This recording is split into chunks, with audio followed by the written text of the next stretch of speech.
घरदेखि हामी कति टाढा आयौँ कति दामी हो के गरिन्छ जिन्दगीभरि यहीँ बसौँ जस्तो जिन्दगीभरि त बस्न सकिन्न है गाई भएको कुरा के खाएर बस्ने नि मकैको पनि एकदम सही छ ब्युटिफुल आज चाहिँ समय मौसमले साथ दियो होइन मौसम चाहिँ क्लियर भयो कि आज यहीँ चाहिँ अस्ति पानी परेर हैरान पारेको थियो चोर चोर चोरले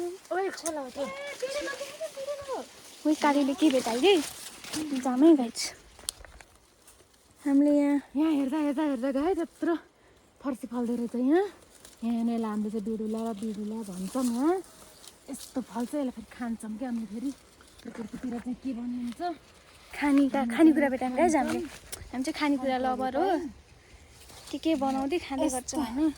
यस्ता भेट्यौँ हिँड्दा के भेटिन्छ नि यहाँ सर्पना आयो हुन्थ्यो अझै इन्डुटी त खाली खुट्टा आएन गाइज चिप्लो छ बिस्तारै खाँदै हिँडौँ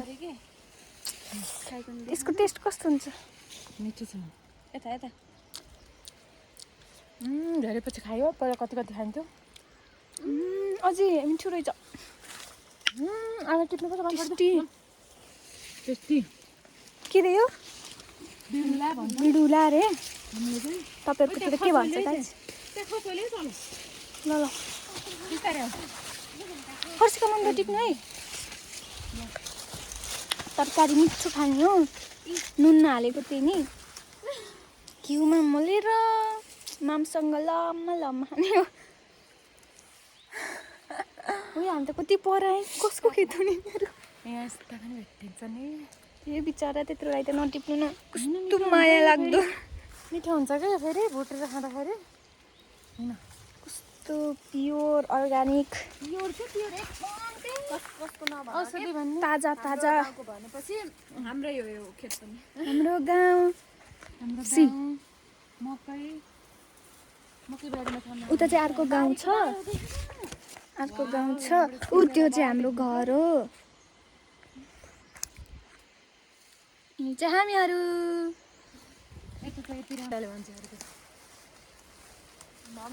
कार्यक्रम सञ्चालित हुँदै हो अलिकति यति भेटा त्यहाँबाट यहाँसम्म आइपुग्यौँ यहाँसम्म आइपुग्दाखेरि यहाँ यति भेट्यो अब छाक पुग्छ फेरि आज चाहिँ मान्छे धेरै हमै झन् अनि अलिक बढी खोज्न पर्छ के हामी लगभग 15 जनाको खाना पाक्छ होला घरमा गाइज 15 जना भोज भतेर दिनदिनै मेरो फेस चाहिँ इग्नोरिट है लास्टै बिग्रियो किराकिरीले टोकेर सबै त्यस्तै हो कसैलाई टोके होइन कि फेरि मेरो त मेरो बडी ड्यामेज भयो कतिखेर निस्किम पनि भयो फेरि यहीँ पनि बसम भयो के गर्नु हाम्रो गन्तव्य स्थलमा हामी पुगिसकेका छौँ गाइस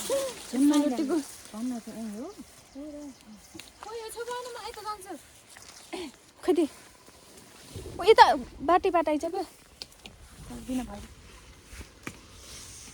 उयो टपाटप टिप्नु है दिदीले दामी यस्तो खाना कहाँ पाइन्छ कि यस्तो टप टिप्यो घर ल्यायो छल्ल पखाल्यो पानीमा पर भुट्यो अनि ल्याम्मा यस्तो भिरालो बाटो दौड्दै पुर्दै आयौँ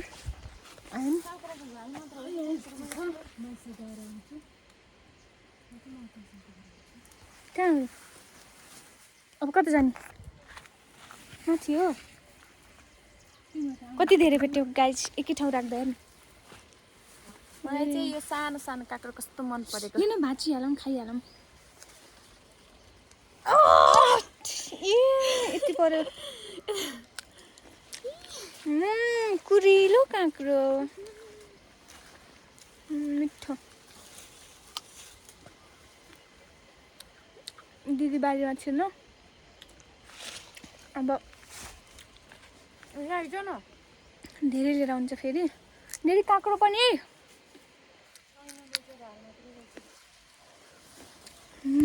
कति शान्त के खोलो खोलो बगेको सुन्ने यतापट्टि अर्को गाउँ छ यतापट्टि अर्को अनि हाम्रो यता रमाइलो त हुन्थ्यो गाइज घरतिर गाउँमा कोही मान्छे छैनन् के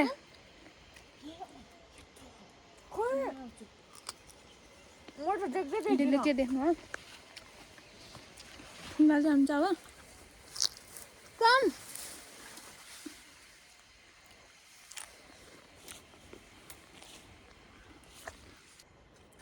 Look at this, guys. Wow. Look at this.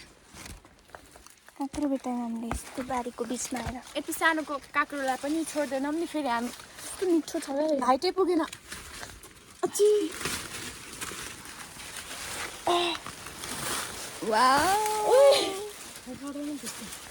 नुन खुर्सानी हालेर खाँदा त कस्तो मिठो हुन्थ्यो होला झन्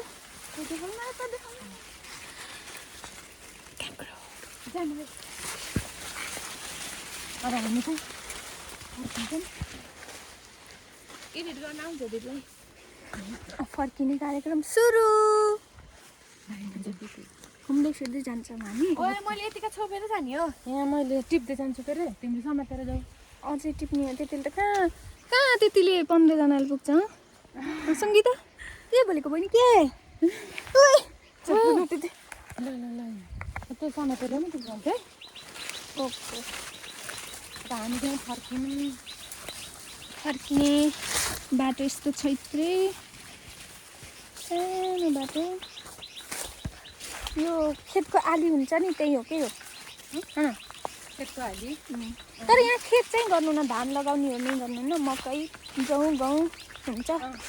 तन्न हुन्छ कि यहाँ चाहिँ फेरि यो यतातिर बाँदर नि आउनु होला के आउँछ अहिले नआएर हो बाँदरको लास्टै गराउँछ फेरि तर यो गाउँमा चाहिँ बाँदरले आत्तिँदैछ मान्छेहरू सहरतिर कामको ड्युटीमा लाग्छ यता बाँदरको ड्युटीमा लाग्ने क्या बाँदर आयो भन्ने अनि यसो अरूको घरमा गएर बसे पनि बाँदर आयो लखत नपऱ्यो जान भन्ने अनि घर गइहाल्ने के बस्दै नबस्ने के भने एक्लै फेरि हाम्रो कुरा हुन न गाइज बोडीसँग एउटा रहन्छ नि यार वा घामको कस्तो आएको नि त घामको किरण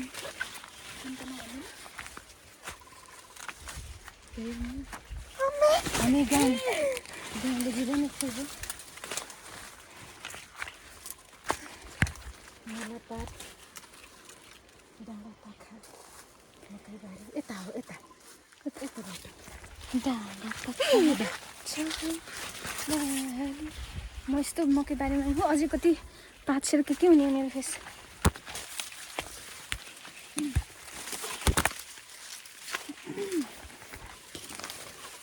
यो मकैबारीमा आउने भने चाहिँ फेरि चिलाको चिलै मात्र गर्छ हेर्नु चाहिँ त्यही भएर मकैबारीमा कस्तो नै हुन्न म त पहिलोचोटि पसेँ यार मकैको पातले हैरान बनाउँछ चिलाउँछ क्या त्यतिकै अप्ठ्यारो छ है ल एकछिनमा भेटौँ है गाइज आयौँ हामी बल्ल तल्ल यत्न छौँ कहाँ आयौँ थाहा छैन उयो हामी त बारीको बिच खेतको बिच बाटोमा आयौँ अझै टिप्दै छौँ टिप्ने कार्यक्रम अघि बढिरहेको छ हो दिदी आउनु है यहाँ के लेखेको छ बोर्ड छ यहाँ त पक्का पनि बाँदरलाई होला यो बाँदरले पढ्न सक्छ के न यत्तिकै 3 बजाउनु लाग्यो कति किरा किरी के छन् के टोक्छ कता यता यो तार के गाइज यो तार छ नि हो यो करेन्ट लाग्छ रे यहाँबाट बाँदर आएर बाँदर यहाँ आएर कहाँ बस्छ बाँदरलाई होइन यो बोँदेललाई उयो यहाँ छ है मन त अन्टी यो टिप त भयो हाम्रो पुग्यौँ टन्न भयो कति छ खेतभरि पुरै माथिबाट देख्नु फर्सीको मन त्यही फर्सीको मन त माथिबाट हेरौँ न ल तरकारी केही नहोला काँक्रो चोरेको गाई हामी पनि काँक्रो चोर्छौँ फेरि यत्रो कि हामीले हामी बच्चा बच्ची हो नि त्यही भएर बच्चै चोर्छौँ हो न पाएन त अनि के गर्नु ठुलो भएको त ठुलो नै उडाइदिन्थ्यौँ कता हो सिधा यता कहाँ हामी अस्ति पुरानो सुनि जाने सुन्यौँ एउटा कानले सुन्यौँ एउटा कानले उडाइदिउँ के चोरेपा के भइन्छ सबै सुनेको हो कि नै हो ए बाघ यस्तो हुन्छ कि दाइ काटो काटो काट्छ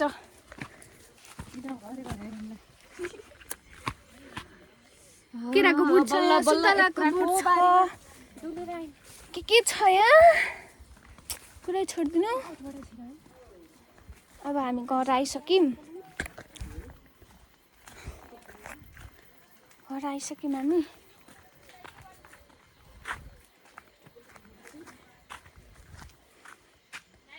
यो बाटो जाने हो आन्टीहरू हुनुहुन्छ घरतिर हाम्रो घरमा हुन्छ भैँसी यो भैँसी चाहिँ छ भैँसीले दुधै दिन्न अनि दुधसँग नि खानु पाइन्न कि दुध दही केही पनि छैन अहिले गाउँमा यो हरियाली खोज्ने अनि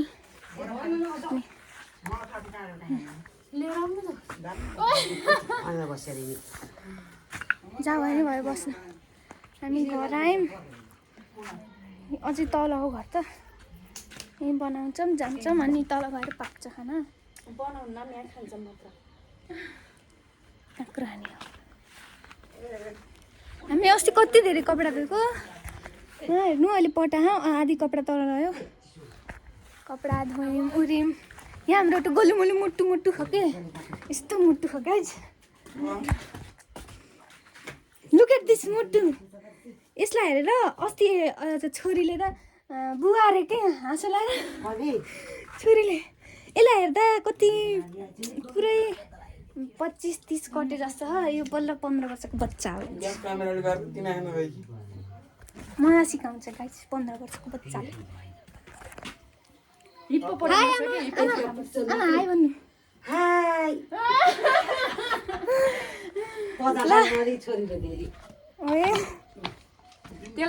हेर्नु न कसरी लुकाएर हिँडेको ल बाई बाई गाइस भनिदिनु यता एन्टी लाइट पर्यो त्यसलाई नदिने हिजो कस्तो लुकाएर हिँडेको बाई बाई ओ त हाम्रो तौलिया जस्तो है किसिम सिमु बाई बाई दिदी से बाई बाई बाई भन्नु बाई मुटु बाई भन्नु मुटुको कोच फेरि खत्रै हो के ल बाई